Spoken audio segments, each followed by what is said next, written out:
at this time taking place in another part of the world, which is Syria.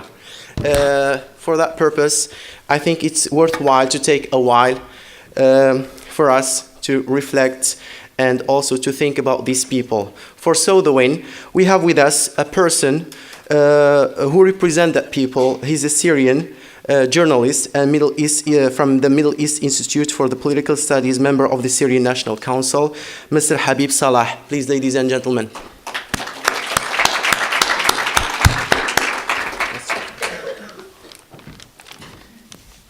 Good morning, and thank you for your kind attention and attendance here.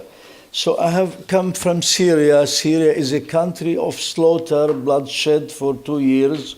Syria have been ruled by Assad family for 2 years, and though we are a republic, but it changed into a kingdom ruled by a family for 2 years.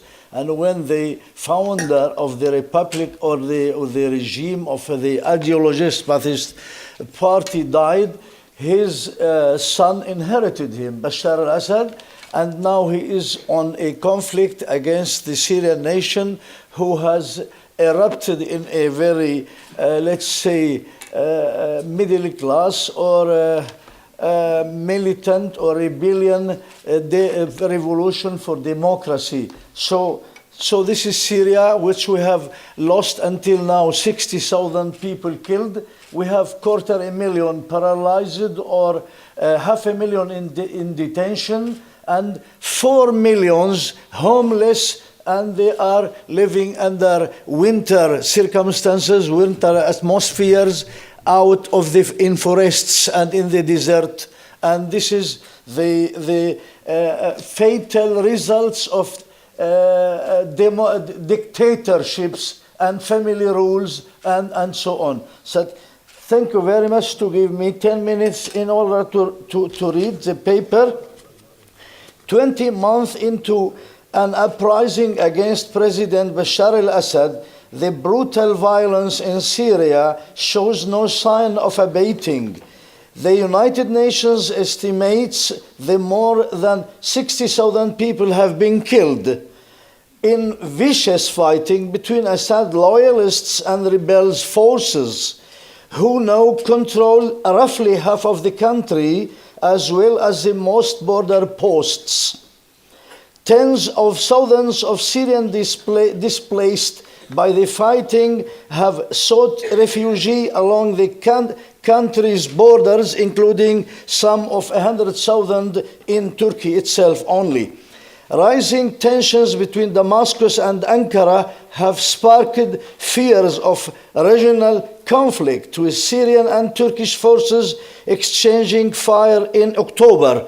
The tension has also spilled over into neighboring Lebanon, where street clashes have erupted between pro and anti-Damascus gunmen, but with Russia and China ready to veto any United Nations resolution that calls for stricter sanctions on the regime. The international community remains divided on how to resolve the crisis. Europe, France, and the United States should intervene to stop the regime. Air Force bombing rebel-held towns and villages, provides arms to those rebels with genuinely democratic ideals and seeking for modernity and liberality, and building all bridge with Europe and the West. And to give some hope to those in power who want to get rid of the criminals leading the Damascus regime.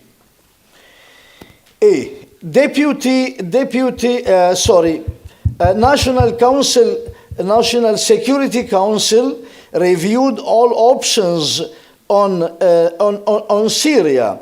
Deputies were quoted to say, we don't rule out any options on Syria, but we are conscious that the ultimately needs, whatever happens, a diplomatic and political solution a military victory of one side over the other would be a long, expensive process in terms of human life. And so our top priority remains to achieve a diplomatic and political solution, and that remains our position. We will discuss the way forward with the European Union colleagues and also with the Arab nations and with the United States now the American elections are over. We cannot stand still. We cannot just say that we will leave things as they are in Syria, because it is a gravely deteriorating situations. But how we respond has to be well judged, well thought through, and so at the moment of our priorities are to increase our humanitarian assistance as we have done in recent weeks, a better coordinate our practical support to the people in opposition held areas of the ground, and to keep up the pressure for diplomatic solution. Thank you very much.